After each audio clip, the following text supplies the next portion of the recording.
Yan, mapagpalang tanghali po sa ating lahat mga kalingap. Yan, welcome to my YouTube channel, Jilumags TV. Yan mga kalingap, kapag bago ka pa lang sa aking YouTube channel, please like, comment, share, and subscribe. At huwag kalimutan pindutin yung notification bell at press all para updated po kayo sa lahat ng videos na upload ko. At siyempre, huwag po natin kalimutan na i-subscribe ang founder ng Team Kalingap o isang charity vlogger na si Kuya Val Santos Matubang, Kalingap Rob, Ate Edna Vlog, Kalingap Jackie at buong charity vloggers. Ngayon na araw na ito mga kalingap ay papasyalan po natin ang aming ilog dito sa Cagayan River, no? Kasi dahil nandito po tayo sa vacation at tignan po natin ang kalagayan ng aming ilog. Dahil balita ko po ay marami na pong bahay na naapektuhan dito dahil po sa paggiba ng lupa dito sa amin sa part ng Amulong dito sa Dugayong. Kaya papasyalan po natin at tignan po natin yung situation at sana po mapansin po ito ng ating gobyerno para sa ganun ay hindi po tuloy-tuloy ang paggiba po ng lupa dito sa part ng Amulong o Dugayong po, dahil kawawa po ang mga residente po dito. Sana i-focus po nila ito na ayusin para sa ganun ay hindi na po tuloy-tuloy ang paggiba po ng lupa dito sa part ng Dugayong. Tara, puntahan po natin at samahan niyo po ako at titignan po natin yung situation. Let's go! Yan, puntahan po natin. Dito po yung mga daan mga kalingap.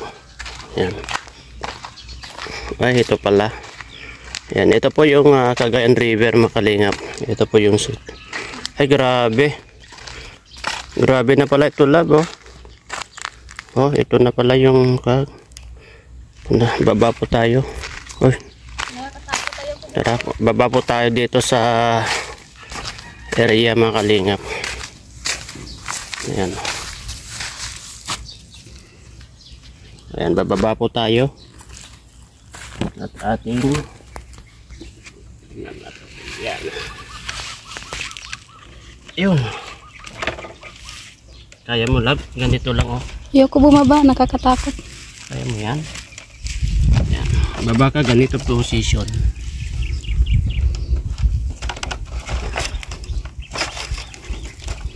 Baka hindi ako kayanin ng hagdan. Plus mo. Stop mo. Ayan po. Ito po yung situation po dito sa amin mga kalingap. Makikita nyo. Ayan. Ayan. Grabe. Grabing paggiba na po talaga ng lupa dito sa amin. Dito sa ilog po namin. Ayan. Sana po ay mapansin po ng ating gobyerno ito, no. Situation po dito sa amin sa part ng Dugayong. Kasi malaki na po. Malaki na po ang malaking lupa na po ang nagiba. Nakaupo. Nakakatakot dito. Ito po yung ilog po dito sa amin sa Cagayan River, no. At makikita nyo naman po mga kalingap. Ito ay meron na po ka dyan, no. Kung makikita nyo po, mga kalingap, no. Ayan. Ipo-focus ko po kasi meron na pong recrap dito. Ayan, no. Malapit na po dito sa amin. Mga, ayan, no. Kung makikita nyo po yon, may recrap po dyan na semento na po yan. Sana po panawagan po namin sa ating mga magigiting na nasa serbisyo, no, sa gobyerno, na sana po mapansin nyo po ito, no. At pagtuunan nyo po ng pansin itong problema po dito sa Dugayong. Dahil kikita nyo naman po mga kababayan po, no, at makikita nyo naman po ang sitwasyon namin dito, no, ay unti-unti na po na nauubos po ang lupa namin dito kasi ito gibang-giba na po. Ayan, tuwing malakas ang bagyo at lumalaki po ang ilog mga kalingap ay unti-unti po na nagigiba po itong lupa dito. Kung makikita nyo, ayan, oh, ang taas-taas po. Nandito po kami sa baba. At ito po ang problema ng mga residente po dito sa Dugayong. Hindi lang po sa Dugayong, hanggang doon na po sa papuntang Gabot. Makikita nyo kasi po kapag bumabagyo at lumalaki po ang ilog, tumataas po ang itong tubig na tumakalingap at tumataas po doon. Kaya ang situation po namin dito is unti-unti po na nagigiba po itong lupa. At itong area na to mga kalingap ay may bahay po. Yung mga iba po ay nilipat na po yung bahay. Inurong na po doon sa banda doon kasi po nagiba na po yung part ng ibang mga bahay po dito. Kung makikita nyo mga kalingap, no? Nasa gobyerno po natin yan. Sana po mapansin nyo po itong panawagan ng mga residente at magtanong-tanong din po tayo mamaya sa mga residente po dito sa part ng Dugayong kung ano pong panawagan nila sa ating gobyerno, no? Tignan po natin yung mga hinanaing po nila, kung ano po yung mga panawagan po nila sa gobyerno, sa mga nanunungkulan po sa ating gobyerno dahil po sa problema ng lupa, sa problema po ng paggiba ng lupa dito sa part ng Dugayong dahil po sa sobrang ubos na po ang lupa dito hanggang doon. Kaya panawagan po, naririnig ko po ng panawagan nila na kung maaari ay ipagpatuloy na po yung recrop dito para sa ganun huminto na po ang paggiba ng lupa. Grabe po, ang luwang na po ang Cagayan River mga kalingap po. Kung makikita nyo po yung Cagayan River is maluwang na po. At malaking lupa na po ang kinain ng tubig. Hanggang doon sa dulo na po, hanggang doon sa kabilang ilog po. Malaki na po ang kinain ng kabilang ilog sa lupa na paggiba po dito. Kaya malaki ng lupa ang naubos dito sa part ng Dugayong, dito sa barangay Dugayong. Kasi dyan sa part ng Amulong West, lumuluwang na po ang lupa nila dyan. Tapos yung lupa dito sa Amulong East, dito sa Dugayong ay nauubos na po. Ayan, kung makikita nyo mga masugid namin taga-subaybay, no? Kung sino man yung mga makapansin po dito na mga kababayan ko dito sa Amulong, sa Dugayong, no? At panawagan ko po sa mga nasa gobyerno, lalong-lalo na kay Governor Mamba, si Vice Governor, yan sila, at saka sa ating mayor na magiting na mayor na si Sir Erpidio Rendon. Ayan, sana mapansin din po niya ito. At siyempre ang ating kapitan dito, si Kapitan Castillet. Yan, at sana po at lahat po ng mga barangay official na sana po pagtuunan nila ng pansin itong problema po dito sa Dugayong sa paggiba po ng lupa, na sana po maaksyonan na po at sana po ay may tuloy na po itong recrop dito kasi talagang ubos na po ang lupa dito mga kababayan ko na problema po dito sa Dugayong dahil sa kanilang lupa ay ubos na po. Ayan, kung makikita nyo, ayan, akyat na po kami. Ito kung makikita nyo, ayan, oh, nag-improvise sa hagdan na po ang nilagay nila dito. Ayan, kung makikita nyo, ang taas po, nandito po kami dito sa part dito sa baba na po. Ayan, kung makikita nyo, ayan, akyat na po tayo doon. Ayan, akyat na po tayo.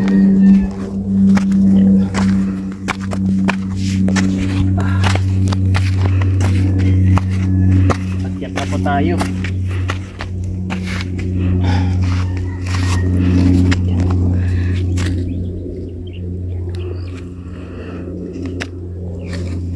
Ayan, akyat na po tayo dito mga kalingap.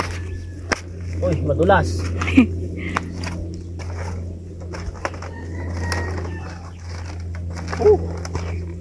Init. Ayan. Kasama ko po yung misis ko. Ayan. Ang hirap dito. Ayan. O, ingat ka dyan. Ito po, nakakatakot dito kapag gigiba ito. Baka may matabunan po dito.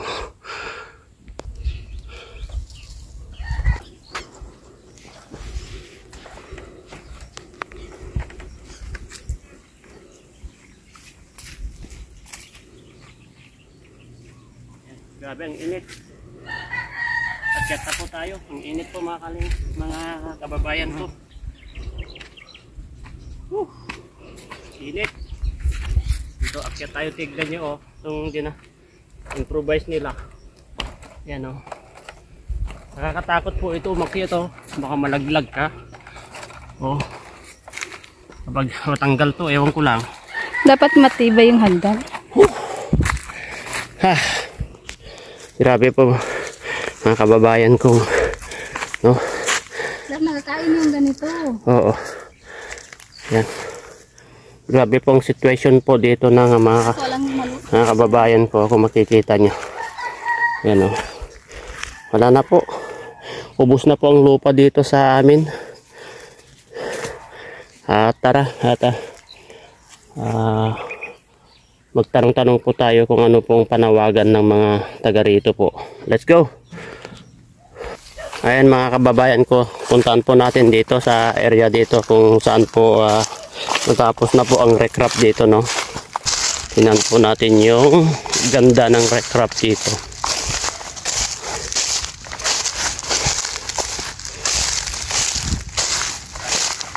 Yan. Ito po yung recrop. Yan, dapat magiging ganito mga kalinga po. Maganda. Ayan. Ang ganda po ang recrop dito mga kalinga kapag tuloy-tuloy na maging ganito po, no? Hanggang doon sa amin. Yan Kasi po mga kababayan ko, no, kapag tuloy-tuloy na po doon sa part namin, kasi nandito po kami sa zone 1, no. Ito sa zone 1, zone 2, zone 3 na po ito. Kung saan po ako nakatayo ngayon. Ito po yung recrop dito sa amin. Kapag ganito po ang mangyayari doon sa area, doon sa part namin, kasi doon po ang area namin mga kababayan ko, no. Ayan. Ganito po ang recrop dito. Papakita ko po sa inyo. Maglakad po tayo. At kapag malinis ito, maganda po na tourist spot. Kapag malinis po ito. Ayan. Kapag ganito po ang mangyayari hanggang doon mga kababayan ko, no, na dito sa Dugayong, no.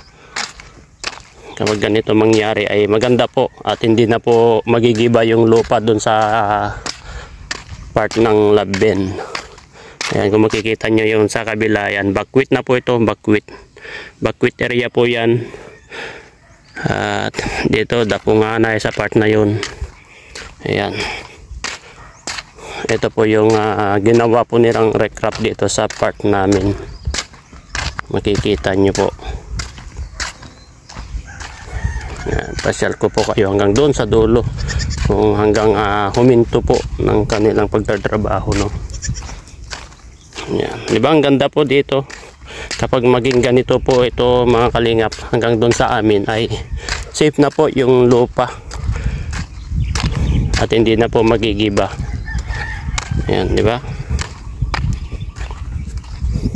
Ang ganda kapag puro ganito po, no, pagkagawa niya.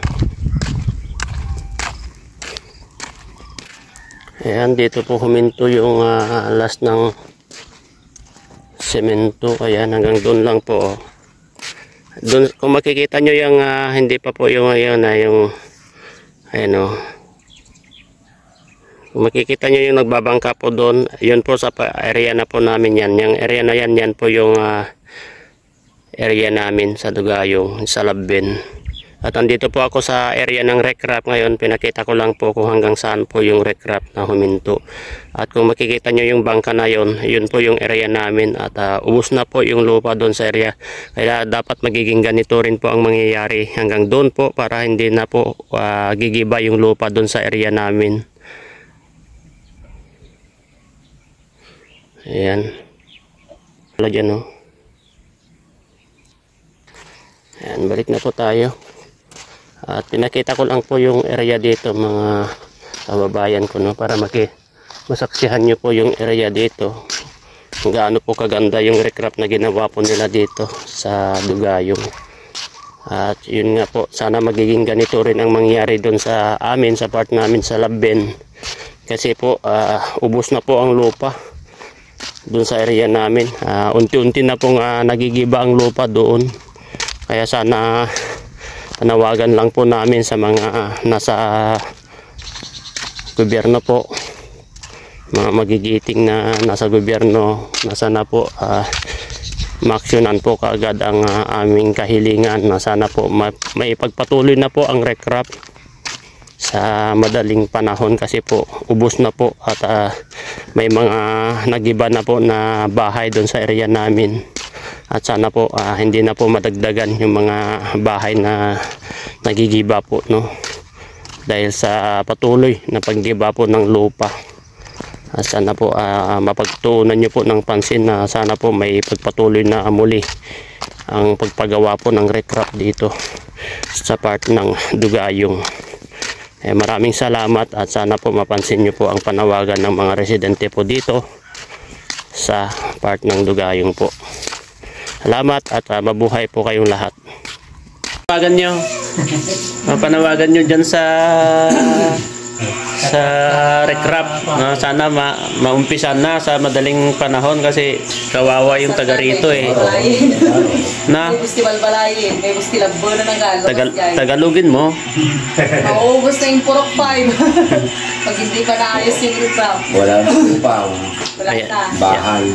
Ayan, yun nga po ay yung panawagan po namin sa nasa gobyerno, no, na sana po ay sa madaling panahon ay umpisan na po yung recraft dito sa part ng Labben, no, kasi naubos na po yung lupa dito.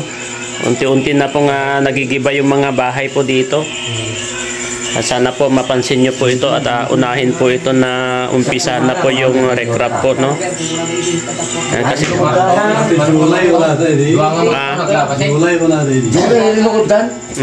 Julay kada 2 Marso. Ano niya di lukod da dyan? 600 meters sige sa 20 meters. No recraft na para di ko sila din na. Uy, na pag natin grader, 20 meters. Hindi pa rin ang design ng old niya, maarad Yun ang engineer igataning pinasukan. yun ang hinihintay po yung taga rito. Oh. Yung so ko pwede babae na engineer tani ganun Recraft dito. Gala di bundang di gabot. Dapat yung tulad. 600 meters. Sino may project dyan? Sino may project? Lara. Congressman Lara. Yan, Congressman Lara. Ayan, panawagan po ng taga dito, no. Panawagan po ng taga Labben, Dugayong. Sana po maumpisan na po yung recraft dito sa amin. Panawagan nyo dito, dyan sa recraft. Anong panawagan nyo? Kay Congressman. Panawagan namin nyo na maksyonan yung Recraft. tabing ilog namin dito, kasi unti-unti nang mauubos ang bahay namin dito, kasi kada tuwing lalaki yung ilog, natitibag yung lupa dito, mauubos na lahat ng bahay dito sa tabing ilog. Kaya sana maksyonan kagad. At hihingi kami ng action ninyo na para sana matuloy yung recraft hanggang dito sa amin. Yun lang po yung sir. ayan. Ayan po, Congressman Lara o sino man yung nasa panunungkulan po ng gobyerno, sana po aksyonan nyo po, no. Dinadaing po ng mga taga rito po sa amin, no, dito sa Barangay Dugayong, Labben, kasi po yung lupa po na dito po ay unti-unti na po na nauubos po yung lupa dito sa Dugayong, Labben, at yung mga bahay marami na po na apektuhan dito na bahay. At unti-unti na po natitibag yung lupa dito. Sana po maaksyonan nyo po at maumpisan na po ito. Salamat at alam ko po na nakapokus po rin kayo dito.